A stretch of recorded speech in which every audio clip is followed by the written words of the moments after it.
नमस्कार दोस्तों, आपका अपने चैनल मनोज गुप्ता एकेडमी में आपका स्वागत है।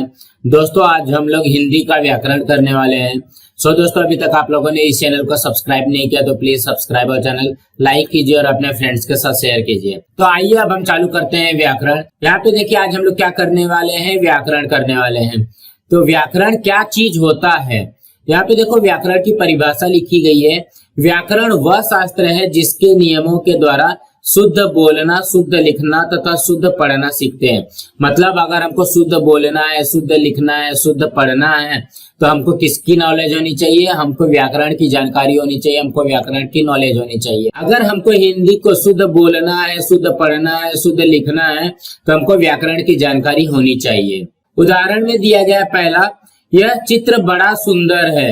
यहाँ पे देखोगे ये जो बड़ा लिखा हुआ है ये क्या है? अशुद्ध वाक्य है। इसका शुद्ध वाक्य बनेगा यह चित्र बहुत सुंदर है। देखो यह चित्र बहुत सुंदर है और यह चित्र बड़ा सुंदर, इसमें कितना अंतर है? तो जो बड़ा सुंदर है वो क्या हो जाएगा? अशुद्ध वाक्य हो जाएगा और जो बहुत सुंदर है वो हो जाएगा शुद्ध वाक्य। अब दूसरा उदाहरण देते हैं, मेरे को बाजार जाना है। ये अशुद्ध वाक्य है और शुद्ध में क्या आएगा? मुझे बाजार जाना है। मुझे बाजार जाना है यह शुद्ध हो जाएगा और मेरे को बाजार जाना है अशुद्ध हो जाएगा। मतलब हम लोग जो लोकल लैंग्वेज यूज करते हैं वो क्या है? अशुद्ध है। और शुद्ध क्या है? जब तक हम लोगों को पूरी तरीके से व्याकरण की जानकारी नहीं हो जाती है तब तक हम शुद्ध बोलना, शुद्ध लिखना और शुद्ध पढ़ना नहीं सीख सकते हैं। यहाँ पे देखिए व्याकरण के 5 भेद है। पहला है वर्ण विचार, दूसरा है शब्द विचार, तीसरा है वाक्य विचार, चौथा है छंद विचार और पांचवा है चिन्ह विचार। अब यहाँ पे आते हैं कि व्याकरण के नियम क्या क्या है। हमको अगर व्याकरण सीखना है तो हमको कौन कौन से नियमों का पालन करना पड़ेगा। व्याकरण के अंतर्गत मुख्यतः निम्नलिखित नियमों का अध्ययन किया जाता है।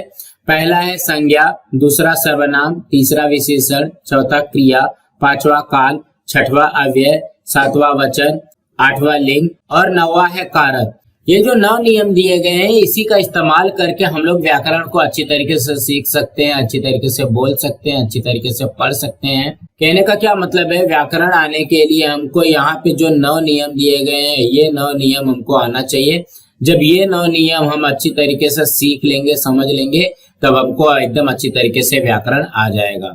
तो अब हम लोग इसके अगले वीडियो में संज्ञा सीखेंगे।